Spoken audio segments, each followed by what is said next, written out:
മറ്റൊരു പ്രധാനപ്പെട്ട വാർത്ത, ബില്ലുകളിൽ തീരുമാനമെടുക്കുന്നതിന് രാഷ്ട്രപതിക്കും ഗവർണർക്കും സമയപരിധി നിശ്ചയിച്ച രണ്ടംഗ ബെഞ്ചിന്റെ തീരുമാനം തള്ളി ഭരണഘടനാ ബെഞ്ച്. രാഷ്ട്രപതിയുടെ 14 ചോദ്യങ്ങളടങ്ങിയ അറതിലാണ് സുപ്രീം കോടതിയുടെ മറുപടി. അനിശ്ചിതകാലത്തേക്ക് ബില്ല് പിടിച്ചുവെക്കാനുള്ള വിവേചന അധികാരമില്ലെന്നും വിധി 5 അംഗ ബെഞ്ചിന്റെ ഏകണ്ഠമായ നിലപാടാണെന്നും സുപ്രീം കോടതി വ്യക്തമാക്കി. രാഷ്ട്രപതിയുടെ റഫറൻസിന്മേൽ സുപ്രധാനമായിട്ടുള്ള തീർപ്പാണ് ഇപ്പോൾ സുപ്രീം കോടതിയുടെ ഭരണഘടനാ ബെഞ്ചിന്റെ ഭാഗത്തു നിന്ന് ഉണ്ടായിരിക്കുന്നത്.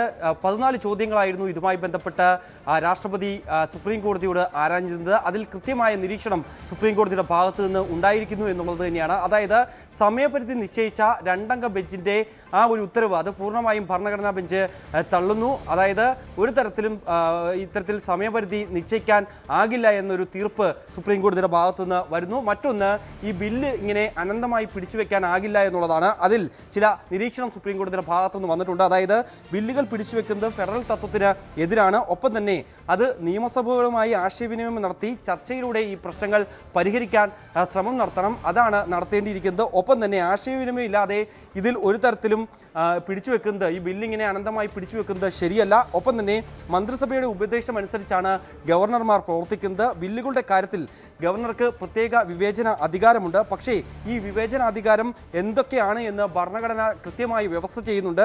അതിൽ പറയുന്നതനുസരിച്ച് അനിയന്ത്രിതമായി ഇങ്ങനെ പിടിച്ചുവെക്കാനുള്ള വിവേചന അധികാരം ഭരണഘടനയിൽ പോലും പറയുന്നില്ല. ബില്ലുകൾ അതാത് നിയമസഭയിലേക്ക് തിരിച്ചയക്കുകയാണ് വേണ്ടത്. അതിൽ കാലതാമസം ഉണ്ടാകാൻ പാടില്ല.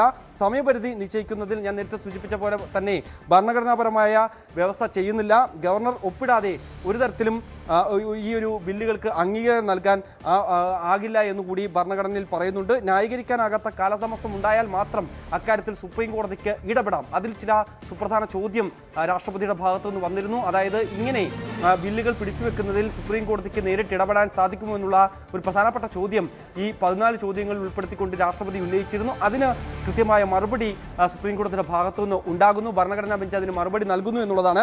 ന്യായീകരിക്കാനാകാത്ത തരത്തിൽ കാലതാമസം ഉണ്ടായാൽ, ഒരു ബില്ലിന്റെ പേരിൽ കാലതാമസം ഉണ്ടായാൽ അതിൽ കോടതി കൃത്യമായി ഇടപെടുകയും ചെയ്യും. ഒപ്പം തന്നെ ബില്ല് നിയമമായാൽ മാത്രമേ അതിൽ കോടതിക്ക് ഇടപെടാനാകൂ. ഒപ്പം തന്നെ ഡ്രൈവിംഗ് സീറ്റിൽ ഇരിക്കുന്നത് സംസ്ഥാന സർക്കാരുകളാണ്. അതുകൊണ്ട് തന്നെ അതിനനുസരിച്ച് കാര്യങ്ങൾ മുന്നോട്ട് പോകണം. ഒരു തരത്തിലും ഗവർണർ ഇങ്ങനെ, അതായത് സാധാരണ നടപടിക്രമങ്ങൾ അനുസരിച്ച് ഒരു നിയമസഭ പാസ്സാക്കിയ ഒരു ബില്ല് അത് ഗവർണർക്ക് മുമ്പാകെ വന്നാൽ അത് തിരിച്ചയക്കാനുള്ള ഒരു വിവേചനാധികാരം ഗവർണർക്കുണ്ട്. രണ്ടാമത് വീണ്ടും അത് ഗവർണർക്ക് മുമ്പാകെ വീണ്ടും സംസ്ഥാന സർക്കാരിന് അത് അയക്കാം.